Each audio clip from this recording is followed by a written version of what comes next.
Hey friends, it's Kelly. Thanks for joining me. I am back with a new layout for the Cut Shop. Today I am going to be using the April Showers cut file, and I do have a Cricut Design Space tutorial to start. So as you can see, I have the April Showers cut file on the design screen, and I'm going to take just a moment to slice out the images that I am wanting to use.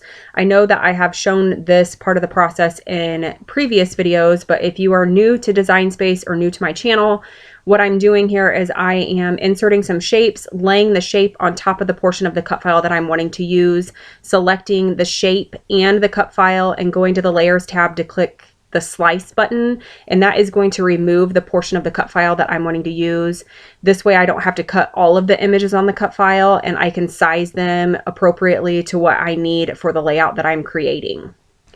So I've sliced out the images that I'm wanting to use, and I am going to have a grid design on my layout today, and I am going to let the Design Space create the grid lines for me using my scoring tool.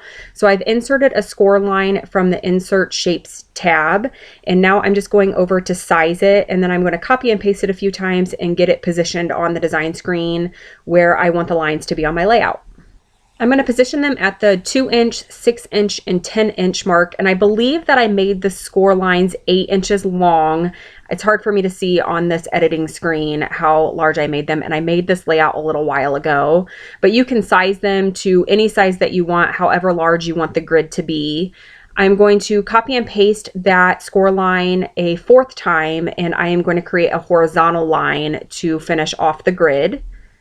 You can also use the XY under the Edit tab to make sure that your lines are positioned exactly where you want them to be. So I want to make sure that the measurements read the 2-inch line, the 6-inch line, and the 10-inch line. I'm going to repeat that same process for this horizontal line just to make sure that I have it positioned exactly where I want it to be.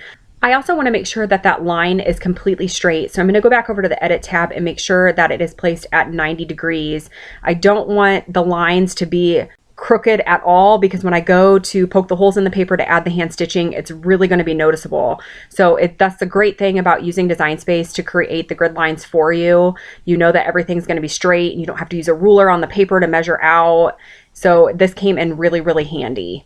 Now, something important that I just did there, I selected all of the score lines, went to the Edit tab, and clicked Attach. That is going to make sure that all of the score lines stay exactly where I place them on the design screen. So when I go to use the scoring tool, when I'm ready to send the paper through the Cricut, they're positioned exactly how I had them. And then I'll also keep them grouped together as I'm working on the design screen, finishing the layout design. So that way I don't accidentally move one or bump it. It's going to move as one solid unit. I've also inserted a square, changed it to white, and sized it to 12 by 12.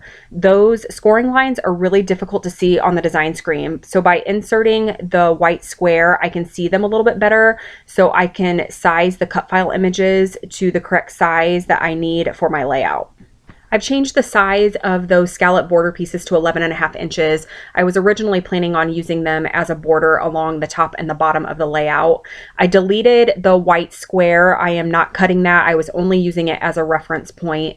And now I am positioning the score lines onto the cutting mat, which is what you see there. Wherever it is positioned on the screen is exactly where it will cut or score on your paper. So you want to make sure that you have it positioned correctly before you send it to the Cricut. So I've cut the 2 cloud images on white cardstock, and I'm going to tell you right now that this layout goes a completely different way, but I left this portion of the video in here because I wanted to show you that it doesn't always go as planned. So I added some clear gesso to the white cardstock. I was planning on doing some mixed media on those clouds. I pierced the paper where the score lines were on that green pattern paper, and that is from the Paige Evans Oh My Heart collection. There's the photo that I'm going to be using, that is of Aiden and my new little nephew Elijah. And here's where I'm going to start adding the mixed media. So I grabbed my gelatos, and I was trying to match that purple color that is in the Chamel Little by Little collection.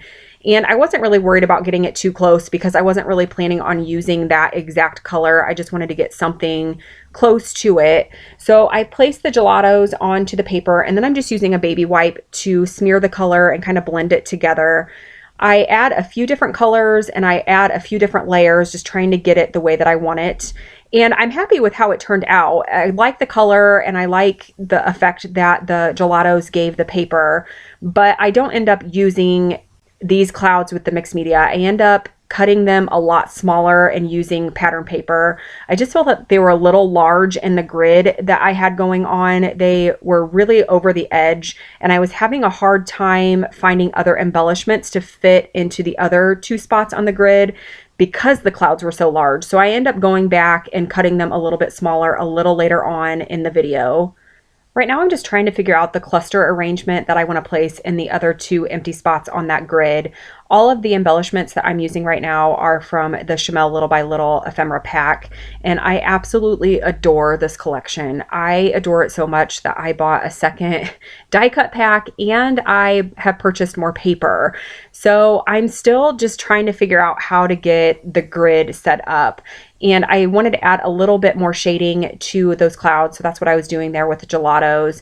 I bring in a few things from my stash, just trying to see what I can add. The purple bow that I had there, that is from one of the other Paige Evans collections. I can't remember which one it was, but the purple matched really well. So I thought that I might want to add that, but it was just a little large. I'm going to fussy cut this bear from one of the die cut pieces. I just wanted the bear itself. And I am going to use it right next to that heart, and it is going to stay down in that portion of the grid. I'm still trying to figure out exactly what I want to do. You can see the finger tapping there. I normally edit out a little bit more of this part of my videos. I normally don't show, struggle's not really the right word, but this part of the process where I'm really kind of fumbling, trying to figure out what I want to put where. But I wanted to include a little bit more of this in my video so you can see what the true process is when things are starting to come together and how these layouts really get to where they end up. So I'm to the point now where I'm pretty happy with where I had things placed, and I wanted to mute out a little bit of this green. I felt like it was just a little too dark. So I grabbed my white gesso and I am starting to apply it. I wanted it to be a little bit hazy. I didn't want there to be really strong lines. And this is where the layout really starts to go in a direction that I really wasn't wanting it to go.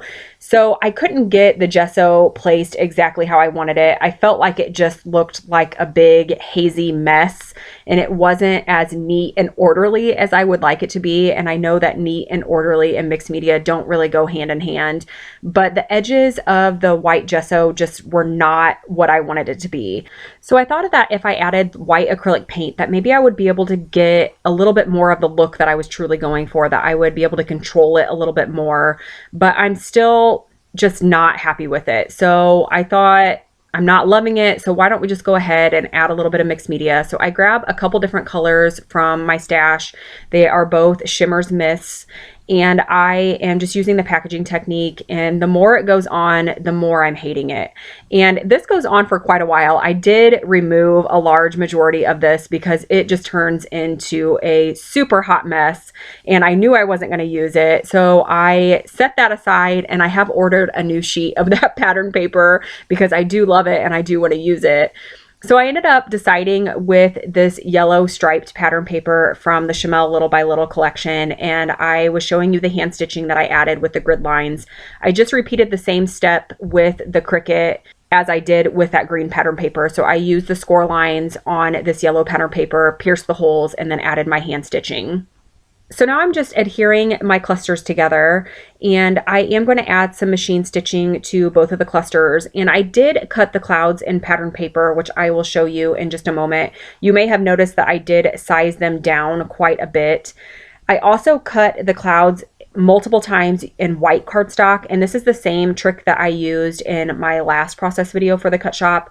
And what I'm going to do is I am going to adhere the pattern paper to the white cardstock and then adhere it multiple times to create some dimension.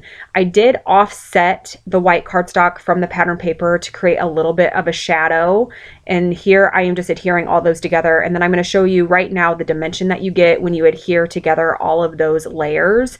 It's much easier, especially with intricate cut file images, just to cut them multiple times and adhere them together rather than trying to cut teeny tiny pieces of foam and place them behind to get the dimension that you want. I did add a layer of foam behind my photo just to elevate it from the page a little bit, and I'm just making sure that is straight on the layout. Now, the only piece on this entire page that is not the Chamel Little by Little collection is that little scallop piece that I'm adding now. That is from the Pink Paisley Oh My Heart collection designed by Paige Evans, and it is a puffy sticker. The colors matched really well, and I had it on my desk, so I just decided to add it to the layout. The last thing that I need to adhere down are these clouds. I just use my ATG gun to adhere down the die cut pieces, and that I do use my liquid adhesive to adhere down these cut file images just because they are so thick from all of the layers that I have stacked together. Next, I'm going to bring in those scallop pieces that I had cut that you saw on the design screen when I was using the Cricut. But I ultimately decided to go with that manufacturing strip, and I just cut a little strip on the top and the bottom of the layout, which you can see in the still shots here. And here are a few more close-ups. You can see the dimension from the cut file images where I stacked all of those pieces together. And that pretty much wraps it up. I will be back again soon with another layout and another process video. Remember to head over to the Cut Shop to check out all of the cut files. There will be a link posted below. As always, thank you so much for watching.